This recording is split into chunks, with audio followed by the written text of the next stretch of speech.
No, what if baliktarin natin? Ako ay isang private person, tapos ikaw ay public officer. Ngayon ang tanong ko sa inyo, dinitin ko to as public officer, ako private person.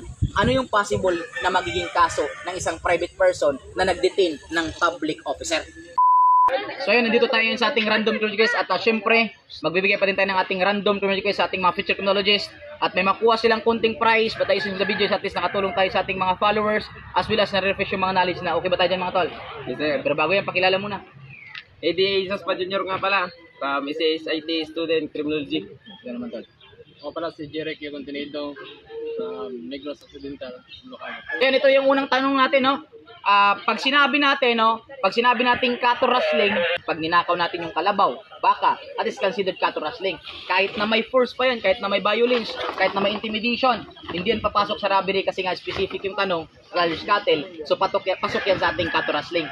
Kasi meron tayong batas na which is nakasiparate para talaga dyan. That is considered Presidential Decree 533. That is considered cattle rustling. Now, ang tanong ko sa inyo, ano naman ang tawag o ano naman ang krimen sa pagnanakaw ng sasakyan gaya ng motor, gaya ng kotse? Anong posibleng krimen kapag ikaw ay nagnakaw ng kotse? Anong krimen natin doon?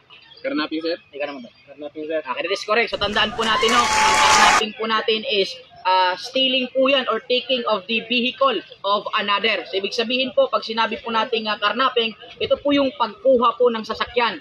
Kaya pag magdinakaw po natin yung ating mga motor, yung ating mga sasakyan, kahit yung pagnakaw po natin may force, may violence, may intimidation, or kahit walang force, walang violence, walang intimidation, that is considered karnaping po talaga yan. Dahil dyan, meron kayong 20 pesos, andun na sa nagalabayan. Siyempre, ito naman pangalawang tanong natin is ganito lang. Okay?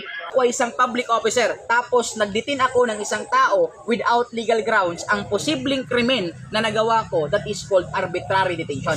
Okay? That is called arbitrary detention sapagkat ako ay public officer, tapos nagdetain ako ng isang tao without legal grounds, maaaring liable ako for arbitrary detention. Ngayon ang tanong ko sa inyo, what if baliktarin natin? Ako ay isang private person, tapos ikaw ay public officer. Ngayon ang tanong ko sa inyo, dinitin ko to as public officer, ako private person. Ano yung possible na magiging kaso ng isang private person na nagdetain ng public officer? Ika naman, ano sagot natin? Ika naman tayo. Serious illegal detention, sir. So yun, pasok po yun, tandaan po natin yun. Yung ating po kasing illegal detention is generic yan. Pag sinabing illegal detention, any private person na nagdetain without legal grounds, nagdetain ng ibang tao, that is called illegal detention. Pero may dalawang klase po kasi ng illegal detention. May slight illegal detention, tsaka serious illegal detention natin. Kaya pag ang dinitin natin is minor, serious illegal detention po yan. Pag ang dinitin natin woman, serious illegal detention din po yan. Pag dinitin natin public officer, serious illegal detention po yan. And syempre, sir, what if kung nagdetain ako, hindi babae, hindi minor, hindi public officer, pero ang pagdetain ko, nag-exceed 3 days, pasok pa din po yan sa serious illegal detention. So dahil dyan mga tol, another 20,000 nandito sa Gilagayan. Siyempre, thank you so much sa inyo. Shout out mo nito, shout out. Shout out nga pala sa mga tropa ko. Shout out Altia Ilustrisimo. Ikaw lang, sapat na. Shout out ko sa kong pamilya dito sa Matabas, Mulocabok, sa Sagay City, Negros Occidental. Shout out mo ko sa Nguyab dira sa Balidbid. Ay, syempre, special shout out po tayo, especially po sa ating jail warden po sa Bantayan District Jail. Walang iba kundi kay Sir Biliganilaw Jr. po. Shout out po Sir Jail Inspector po natin, Sir Nicodemos Biliganilaw.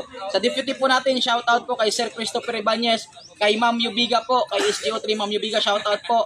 Kay Sir Florencio Cadilinya, kay Ma'am Doris po, shout out din po kay Ma'am Doris Cadilinya, kay Sir Rodante Galia po, shout out, kay Sir Efrain Mansanari, shout out po. And syempre kay Sir Bayonon, Sir Jewel Bayonon po, shout out. Kay Sir Bonhera, shout out po sir, tsaka kay Ma'am Janine Montibon, shout out. Tsaka kay Sir Banjoy Dayawan po natin, tsaka kay Sir Rapi de la Puente, kay Sir Isusano Continto, shout out po kay Sir Onilayaw, at tsaka syempre shout out po sa lahat po ng ating mga magiting na jail officer po dito sa Bantayan. Shout out po sa inyo lahat. God bless you all po. Thank you so much. Thank you. Isa na.